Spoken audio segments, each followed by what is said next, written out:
नमस्कार, आप सभी का स्वागत है मास्टर ऑफ सोशल वर्क पर। मेरा नाम मंजिली तिवारी है और अगर आप पहली बार हमारे चैनल से जुड़ रहे हैं तो मैं इसके बारे में आपको जानकारी देना चाहूँगी। मैंने अपना नेट जेआरएफ क्वालिफाई किया है सोशल वर्क में और साथ ही साथ मुझे 4 साल का एक्सपीरियंस रहा है डेवलपमेंट सेक्टर में। और इस चैनल पर आपको जो सोशल वर्क है उससे जुड़ी हुई जानकारियाँ मिलेंगी, चाहे वो जॉब अपॉर्चुनिटीज़ हो, नेट जेआरएफ या पीएचडी से संबंधित, रिसर्च से संबंधित जो भी जानकारी आपको चाहिए। और चलिए स्टार्ट करते हैं आज का सेशन। आज के सेशन में हम डिस्कस करने वाले हैं जो 2022 में नेट सोशल वर्क का पेपर हुआ था उसके बारे में। हम ऐसे ही सीरीज लाते रहेंगे। तो चलिए स्टार्ट करते हैं पहले क्वेश्चन से। तो जो पहला क्वेश्चन है इसमें पूछा गया है कि practice is an intersection where the meaning of the worker theories, the client stories and narratives and culture myths rituals and themes meet, whose word are these। मतलब कि ये किसके द्वारा कहा गया है। ठीक है, तो इसे जो डी सेलिवी हैं उन्होंने कहा था। ठीक है, दूसरा क्वेश्चन है, इसमें पूछा गया है, ये आपको जो असर्शन और रीजन दिया गया है उसके हिसाब से आपको ऑप्शन चूज करना है। तो पहला आपका जो असर्शन है वो दिया गया है, the total fertility rate in India is marking the replacement level of fertility. ठीक है, और दूसरा जो क्वेश्चन इसका रीजन दिया है, the population growth in the country to establishing. ठीक है, अब आपको ये बताना है ये दोनों सही हैं और क्या ये जो असर्शन है उसका जो रीज़न दिया गया है वो करेक्ट है। तो आपका इसका ऑप्शन नंबर ए होगा। ठीक है, इसका मतलब है कि दोनों जो ऑप्शन है वो करेक्ट है और साथ ही साथ जो असर्शन है उसका जो रीज़न दिया गया है वो करेक्ट एक्सप्लेन कर रहा है। हिंदी में अगर हम इसे देखेंगे तो इसका हिंदी जो अर्थ होगा वो है कि भारत में कुल प्रजनन दर प्रजनन क्षमता के प्रतिस्थापन स्तर को चिन्हित कर रही है और इसका जो रीज़न दिया गया है कि देश में जनसंख्या वृद्धि में स्थिरता। ठीक है, तो ये आपका ऑप्शन नंबर ए हो जाएगा। फिर आपका आता है, according to H Y Siddiqui there are 4 important components of community work. These are, मतलब जो एच वाई सिद्दीकी हैं उनके द्वारा 4 महत्वपूर्ण कंपोनेंट बताए गए हैं जो कि कम्युनिटी वर्क से रिलेटेड है। यहाँ पे ऑप्शंस दिए हुए हैं, अब हमें देखना है कि इसमें से कौन सा ऑप्शन होगा। ठीक है, तो पहला जो ऑप्शन है वो दिया गया है, द कम्युनिटी टारगेट पॉपुलेशन। बिल्कुल ये आपका ऑप्शन में होगा। ठीक है, फिर आपका आता है सिग्निफिकेंट इंडिविजुअल्स, ये भी शामिल होगा आपका। इसके बाद आपका आता है एजेंसी ऑर्गेनाइजेशन, ये भी आपका इसमें शामिल होगा। और फिर आपका रिसोर्स फंडिंग, रिसोर्सेज फंडिंग, ये यहाँ पे फंडिंग वाली बात जो कही गई है ये यहाँ इतना रिलेवेंट नहीं है। और इसके बाद आपका ऑप्शन है group with in the community. तो ये 4 जो कंपोनेंट है आपके आवश्यक हो जाते हैं। अगर हम इस ऑप्शन को देखें तो हम डी जो ऑप्शन है अगर उसको हम देखें इस किस ऑप्शन में नहीं है तो आपको ये ऑप्शन नंबर डी में दिख जाएगा जहाँ पे डी का ऑप्शन नहीं है, तो आपका क्वेश्चन सॉल्व हो जाएगा ऐसे। ठीक है, चलिए अभी नेक्स्ट क्वेश्चन पे चलते हैं। अब यहाँ पर आपको मैच लिस्ट कराना है। यहाँ वर्ल्ड कॉन्फ्रेंस ऑन वुमेन दिया गया है और कौन से ईयर में हुआ है ये दिया गया है। ठीक है, ये क्वेश्चन आपका आगे रिपीट भी हुआ था, लगभग आपका जून या मार्च के एग्जाम में ये रिपीट हुआ है क्वेश्चन। तो ऐसे क्वेश्चंस को आप अगर याद कर लेंगे तो ये आपका सीधा सीधा 2 नंबर फिक्स हो जाएगा। ठीक है, तो चलिए इसको देखते हैं कि इसका कौन सा ऑप्शन है। तो यहाँ पे अगर हम मैच करना शुरू करें तो सबसे पहले जो आपका मैक्सिको है वो कहाँ पे हुआ था, तो मैक्सिको का जो आपका ऑप्शन नंबर होगा वो आपका होगा सेकेंड। ये आपको सेकेंड ऐड करना है, ये 1975 में हुआ था। ठीक है, फिर आपका कोपेनहेगन का जो है वो आपका हुआ था 1930 में। और उसके बाद आपका हुआ है जो ये आपका हुआ है नैरोबी जो है 1985 में। और आपका फिर ये बेजिंग होगा, ठीक है। ये आपका हुआ है 1995 में। तो ये ऑप्शन हम देखें कहाँ पे आपको मिल रहा है, तो ए का जो सेकंड है वो आपको कहाँ मिल रहा है, यहाँ पे दो ऑप्शंस मिल रहे हैं, तो हमारा ये ऑप्शन सीधे सीधे कट जाएगा।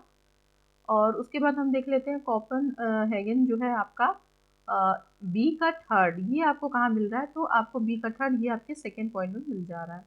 तो ये आपका इस तरीके से जो राइट आंसर होगा क्वेश्चन नंबर 4 का वो होगा वह बी, ठीक है। चलते हैं नेक्स्ट क्वेश्चन पे। फिर यहाँ पे आपका जो क्वेश्चन है इसमें आपको बताना है कि arrange the sequence of evaluation of community work. जो कम्युनिटी वर्क है उसका इवेल्युएशन कैसे हुआ था, मतलब कैसे किस प्रकार से इसका शुरुआत हुआ था, ठीक है। ये क्वेश्चन नंबर 5 है आपका। अब हम देखेंगे इसे। तो सबसे पहले आपका आएगा emergence of social work profession, ठीक है। उसके बाद आपका आएगा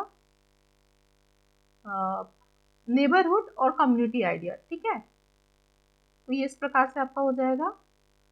फिर आपका आएगा stress on professional and consensus approach, ये आपका थर्ड पे आ जाएगा। फिर आपका community work as radical social movement, ये फोर्थ पे आपका आ जाएगा, ठीक है। अब ये ऑप्शन हम देखते हैं कहाँ पे हमारा, तो ये हमारा ऑप्शन नंबर सी में, ए सी बी एंड डी, ठीक है।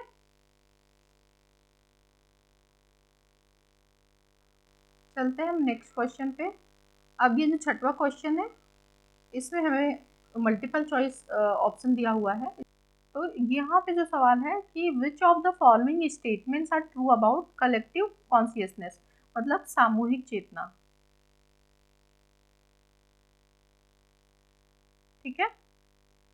तो यहाँ पे आपको बताना है कि इसमें से कौन से ऑप्शंस हैं जो सामूहिक चेतना से रिलेटेड आपके जो जुड़े हुए हैं, ठीक है। तो पहला है it reflect collective norms of society. तो यहाँ पे आप जब भी मतलब आप किसी समुदाय के आप जब व्यक्ति हैं, उसके पार्ट हैं आप, तो आपके अंदर ये चीज़ होती है, आपके कुछ जो सोसाइटी के नॉर्म्स होते हैं जो सामूहिक रूप से सभी लोग फॉलो करते हैं, तो ये आपको देखा जाता है।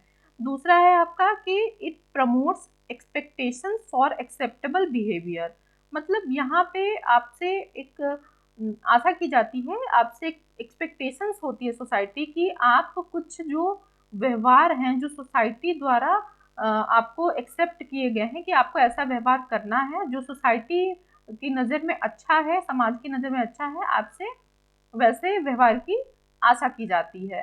ये नॉर्मल सी चीज़ें हैं, आप अगर देखोगे सोसाइटी का पार्ट हो आप, तो आपको ये देखने को मिल जाता है, ठीक है। आपको वैसा व्यवहार करना होता है जो कि समाज में लोग जिसको स्वीकार करें, ठीक है।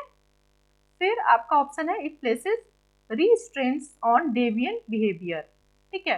तो इसका मतलब है आपको इस प्रकार का व्यवहार नहीं करना है जो कि सोसाइटी के अनुरूप नहीं है, ठीक है। तो ये ऐसे व्यवहार पर रोक लगाता है, लिमिट करने की कोशिश करता है, तो ये बात भी सही है, ठीक है। It suppress the individual agency, ऐसा कोई चीज नहीं होता है इसमें। तो ये तीन ऑप्शन आपको जहाँ मिल रहे हैं ए बी एंड सी, वो आपका राइट आंसर होगा।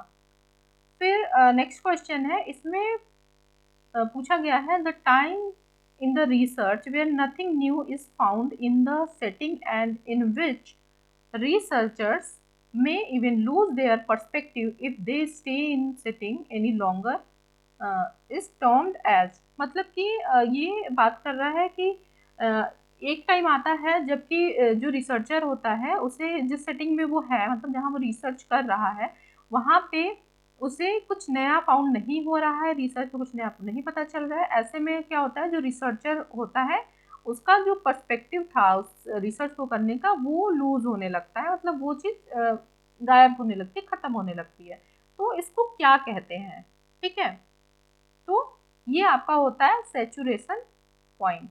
ये आपका कहीं पे भी जब आप कोई पर्सपेक्टिव है आपका, कोई एम है आपका, और जब वो चीज़ आप एक टाइम आता है जब वहाँ से वो टारगेट या आपका जो न्यू थिंग है ना, वो चीज़ आप नहीं वहाँ से पाते हो, तो ये आपका सैचुरेशन पॉइंट आता है, मतलब वो अब लिमिटेड, उसकी लिमिट ख़त्म हो चुकी है वहाँ पे, ठीक है।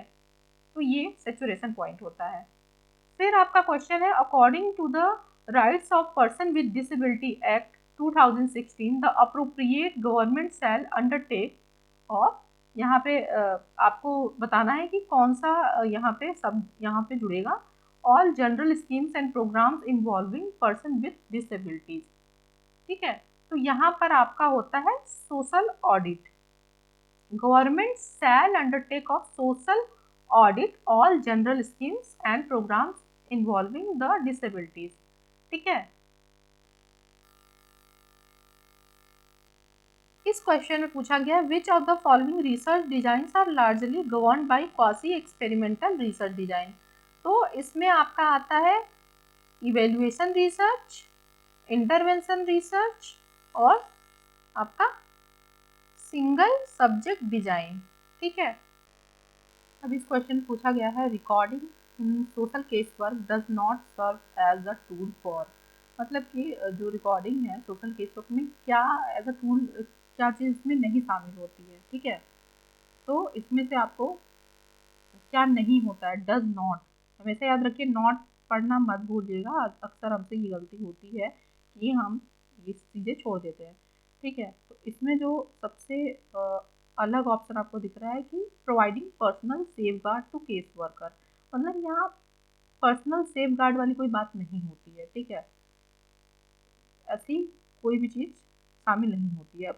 तो बाकी ये 3 ऑप्शन आपके हैं, उसको देख लेते हैं। Assessing the professional intervention and activity, यहाँ पे मतलब कि आपने कौन सा ट्रीटमेंट यूज किया है, क्या एक्टिविटीज़ की हैं, ये सारी चीज़ें आपकी यहाँ पे इंक्लूडेड होती हैं, जिससे ये आगे वाले अगर आगे किसी को उस केस पे काम करना हो या फ्यूचर में अगर रिसर्च जो आपका सोशल केस वर्कर है वो अपना कुछ इन्फ्रेंस यहाँ से लेना चाहता है, मतलब रेफरेंस लेना चाहता है, तो वो यहाँ से कर पाता है। ठीक है, फिर regulating the workers practice with in the bounds of professional ethics और वैल्यूज़, इसमें एथिक्स और वैल्यूज उसका जो प्रोफेशनल बिहेवियर है वो शामिल होता है।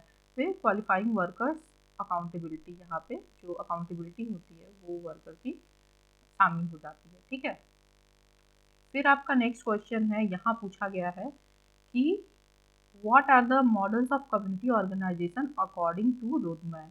ठीक है, रुथमैन का इसमें से कौन सा जो है मॉडल्स हैं, उन्होंने 3 अपने मॉडल आपको याद होगा 3 मॉडल उन्होंने बताए थे। तो जो इसमें ऑप्शन होगा वो होगा आपका सोशल प्लानिंग, सोशल एक्शन और locality development, B C D. ये आपको ऑप्शन कहाँ पे मिल रहा है, बी सी एंड डी। ठीक है, तो ऑप्शन नंबर 2 में यानी कि बी। फिर आपका अगला क्वेश्चन है, इसमें पूछा गया है occupational social work is a branch of social work which is related to. जो आपका ऑक्यूपेशनल सोशल वर्क है वो किससे संबंधित है यहाँ पे। ठीक है, कौन सी ब्रांच से, तो work, workers and work place. ठीक है, यहाँ पे आपको ऑक्यूपेशनल सोशल वर्क जो है मिल जाता है। ठीक है, बाकी के 3 इसमें नहीं होंगे। फिर नेक्स्ट क्वेश्चन है आपका कि which among the following is not model of family functioning. Not जो मॉडल नहीं है। ठीक है, अधिकतर हम क्या करते हैं, हम नॉट पढ़ना भूल जाते हैं और मॉडल ऑफ फैमिली फंक्शनिंग में देखेंगे तो हमें जो भी 3 संभावनाएं लगती हैं उसमें से हम देखते हैं जो हमें सबसे ज़्यादा सही लगता है वो टिक करके आ जाते हैं और हम फिर आगे देखते हैं तो हमारा क्वेश्चन गलत हो जाता है। तो नॉट पढ़ना नहीं भूलना है। ठीक है, और इसमें आपका क्या होगा, गार्जियन सिर्फ मॉडल जो होता है आपका वो नहीं होगा। ठीक है, बाकी तीनों मॉडल्स आपके होंगे। फिर चलते हैं नेक्स्ट क्वेश्चन पे,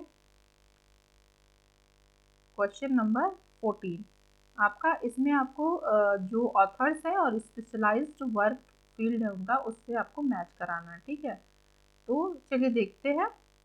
सबसे पहले जो पीडी कुलकर्णी है ये आपको अब जब भी देखोगे ये आपको जो सोशल पॉलिसी से है इनका मिल जाएगा ये। ठीक है, सोशल पॉलिसी। फिर उसके बाद आप देखेंगे जो के जैकब है वो आपको सोशल वर्क एजुकेशन से मिल जाएंगे। फिर आपके एच वाई सिद्दीकी है वो आपके सोशल एक्शन से मिल जाएंगे और के डी गंगरेट जो है आपके कम्युनिटी ऑर्गेनाइजेशन से मिल जाएंगे। ठीक है, तो ये आपका ऑप्शन नंबर बी हो जाएगा। चलते हैं नेक्स्ट क्वेश्चन पे। अब आपको बताना है what are the key institution of Indian democracy. ठीक है, तो इसमें से जो आपकी इंडियन डेमोक्रेसी है उसके की इंस्टीट्यूशन क्या है। अगर आपने पढ़ा होगा तो ये हम लोग बचपन से पढ़ते आ रहे हैं, ठीक है। तो इसमें आपका होता है लेजिस्लेचर, ठीक है, फिर आपका होता है एग्जीक्यूटिव, और फिर आपका होता है जुडिशरी। ठीक है, ये तीनों चीज़ें शामिल होती हैं। ये हम लोग बचपन से ही पढ़ते हैं, हमारे क्लासेस में स्टार्ट हो जाता है, ये तीन पार्ट जो होते हैं इनके बारे में बताया जाता है। इतना सिंपल क्वेश्चन भी आ सकता है, ठीक है। तो ये ऑप्शन हमें कहाँ मिल रहा है, ए बी एंड डी, आपका ऑप्शन नंबर सी है, ठीक है। चलिए, आज हमने ये 15 क्वेश्चन सॉल्व किए हैं, और आज का वीडियो आपको कैसा लगा ज़रूर बताएं। और प्रैक्टिस सेशन आप खुद से भी PYQ जो आपके पास हो उनको लगाते रहें, या चैनल पे जो वीडियोज़ हैं उनको आप देख के लगा सकते हैं। आप खुद से स्टॉप करें पहले और खुद से सॉल्व करने की कोशिश करें क्वेश्चंस को, उसके बाद आप उसको देखें कि आंसर क्या है, ठीक है। तो इससे आपका प्रैक्टिस होगा, और जो चीज़ें आप भूल रहे हो वो आप उसको नोट डाउन करते रहना। आपको हमारा वीडियो कैसा लगा ज़रूर बताएं, and thank you for watching.